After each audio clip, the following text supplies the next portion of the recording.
باری کو آخر تمام سچائی معلوم ہو ہی گئی۔ اس کے باپ کا تمام سچ اس کے سامنے آ گیا، وہ سچ جو پریشے نے اس کو نہیں بتایا اور کوئی بھی اس کو نہیں بتاتا۔ اس کا باپ بھی بہت احتیاط سے کام لے رہا تھا کہ کسی طرح سے میرے بیٹے کو میرا سچ معلوم نہ ہو جائے،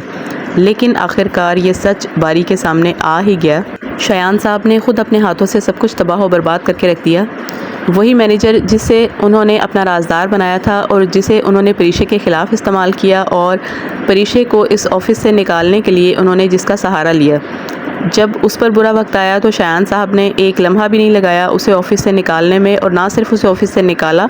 بلکہ اسے اتنا ذلیل و خوار کیا کہ اب وہ کہیں منہ دکھانے کے قابل نہیں رہا، نہ ہی وہ دوبارہ اس آفس میں قدم رکھ سکتا ہے اور نہ ہی اسے کہیں اور جاب مل رہی ہے۔ ان سب چیزوں سے تنگ آ کر اس نے یہ فیصلہ کیا کہ اب وہ باری کو تمام سچ بتا دے گا تاکہ باری کے باپ کی حقیقت اور اصلیت باری کے سامنے آ سکے۔ جس طرح سے شایان صاحب نے مینیجر کو کہیں منہ دکھانے کے قابل نہیں چھوڑا، اس طرح سے اب وہ مینیجر بھی چاہتا ہے کہ شایان صاحب بھی اپنے بیٹے کے سامنے منہ دکھانے کے قابل نہ رہیں، اور یقیناً باری کو اسی ہاسپٹل لے جایا جائے گا جہاں پر پہلے سے علیزے کا ٹریٹمنٹ چل رہا ہے، اور پریشے بھی وہیں پر موجود ہے اور پریشے کی فیملی بھی، اور یقیناً پریشے یہ سب کچھ دیکھ لے گی۔ وہ باری کو ہاسپٹل آتا ہوا یا ایڈمٹ ہوا ہوا دیکھ لے گی اور منال کو وہاں روتے ہوئے دیکھے گی۔ باری پریشے کے چھوڑ کر جانے کے بعد سے اب تک جتنی ذہنی اذیت میں مبتلا تھا اور وہ ایک درد اور کرب سے گزر رہا تھا، اور اب جتنا بڑا انکشاف اس کے سامنے آیا اس کے والد کے حوالے سے، اس کی وجہ سے وہ اس قدر ڈسٹرب ہوا۔ وہ شاید ابھی بھی مینیجر کی باتوں پر یقین نہ کرتا، لیکن جب وہ اپنے تایا کے گھر پہنچتا ہے اور اپنے تایا اور اپنے والد کی باتیں سنتا ہے جو ہنستے ہوئے ایک دوسرے کے ہاتھ پر ہاتھ مار کر باری کے حوالے سے باتیں کر رہے ہوتے ہیں کہ ہماری ایموشنل بلیک میلنگ کام آ گئی،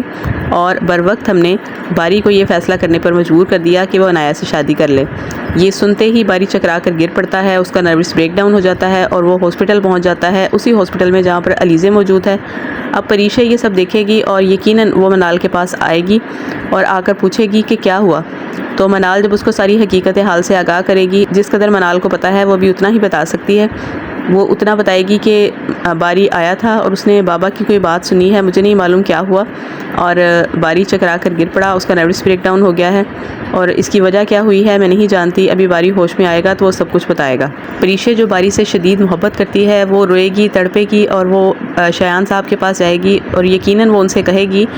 کہ شایان صاحب میں نے تو آپ کو آپ کا بیٹا لوٹا دیا تھا، پھر آپ اپنے بیٹے کا خیال کیوں نہ رکھ پائے؟ آپ چاہتے تھے کہ میں آپ کو آپ کا بیٹا واپس دے دوں، تو میں نے تو آپ کو آپ کا بیٹا صحیح سلامت واپس کیا تھا، تو آپ نے اب اس کا کیا حال کر دیا؟ اور شایان صاحب کے پاس پریشے کو دینے کے لیے کوئی جواب نہیں ہوگا۔ اور دوسری طرف اب ایسا لگتا ہے کہ جب علیزے کو ہوش آئے گا تو وہ پھر سے اپنی نند کی کارستانی کو چھپا لے گی۔ ہو سکتا ہے گرنے سے اس کو یہ سمجھ آ گیا ہو کہ اس کے لیے کسی نے پلان کیا تھا اور اس کو گرانے کے لیے کسی نے یہ ساری سازش رچائی تھی، لیکن لگتا ہے کہ ابھی بھی وہ اس حقیقت کو چھپا لے گی اور وہ کسی کو نہیں بتائے گی کہ وہ سب جان چکی ہے کہ اس کے ساتھ کیا ہوا۔ اب دیکھنا یہ ہے کہ رمشا کو کب اپنی غلطی کا احساس ہوتا ہے اور کب وہ ریگریٹ کرتی ہے۔ ادھر رمیسا اپنا جال بچھا چکی ہے اور اس نے باری اور پریشے کا ملنے کا راستہ آسان کر دیا ہے۔ اپنی طرف سے اس نے یہ کوشش کی تھی کہ پریشے کا رشتہ کسی اچھی جگہ نہ ہو سکے، ایک انتہائی شریف فیملی اور ایک اچھی فیملی جہاں سے اچانک سے رشتہ آ گیا ہے، اور رمیسا بے خبری میں ماری گئی۔ اگر رمیسا کو پہلے پتہ چل جاتا کہ یہاں سے رشتہ آ رہا ہے تو یقیناً وہ رشتے والوں کو پہلے ہی کسی نہ کسی طرح سے سمجھا بجھا کر واپس بھجوا دیتی، اور وہ نہیں چاہتی کہ ان بچیوں کے رشتے اچھی جگہ ہوں، لیکن اب چونکہ رشتہ آ گیا ہے اور بات پکی ہو چکی ہے تو اس نے اپنا جال بچھا دیا ہے۔ اس نے اس کی ساس کو اس طرح سے ٹریپ کیا ہے کہ اس کی ساس اب خود سے پریشے کو اس رشتے سے انکار کرے گی۔ اب پریشے اور باری کا راستہ پھر سے آسان ہو جائے گا۔ دوسری طرف زہیب کی ماں اور اس کی بہن اس کو بے تحاشا بھڑکائیں گی، جس طرح سے اب وہ بار بار علیزے پر الزام لگا رہی ہیں کہ علیزے خود اپنا خیال نہیں رکھتی تھی، اور وہ ہر وقت اپنے ہی کام میں بزی رہتی تھی، اس کو بچے کی کوئی فکر نہیں تھی، اس کو اپنی فکر نہیں تھی،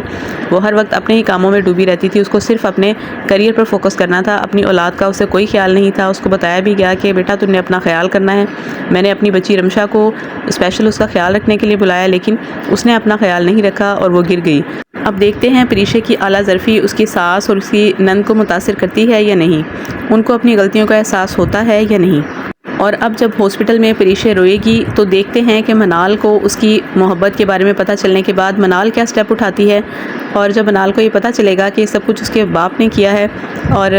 ان دونوں کو جدا کرنے میں اس کے باپ کا ہاتھ ہے۔ تو دیکھتے ہیں کہ اب منال کیا رول پلے کرتی ہے، وہ اپنے بھائی کو ٹھیک کرنے میں کیا کردار ادا کرے گی اور اس کے بعد وہ اپنے بھائی کے لیے کیا سٹینڈ لے گی۔ اور جب روہیل کو یہ پتہ چلے گا کہ نہ صرف شایان انکل بلکہ اس کا اپنا سگا باپ بھی اس کھیل میں ملوث تھا اور ساری گیم اسی کی چلائی ہوئی تھی، وہ خود اپنی بیٹی کا رشتہ باری کے ساتھ کرنے کے لیے یہ ساری پلاننگ کر رہا تھا، تو اب روہیل کیا فیصلہ کرے گا اپنے باپ کے بارے میں؟ کیا وہ ان کے ساتھ رہے گا یا پھر الگ ہو جائے گا؟ اب ان تمام سوالوں کے جواب ملیں گے نیکسٹ ایپیسوڈ میں۔ اگر آپ کو میرا آج کا ریویو اچھا لگا ہو تو میری ویڈیو کو لائک ضرور کیجیے گا، دعاؤں میں یاد رکھیے گا۔ ملتے ہیں ایک اچھے سے اور نئے ریویو کے ساتھ۔ اللہ حافظ۔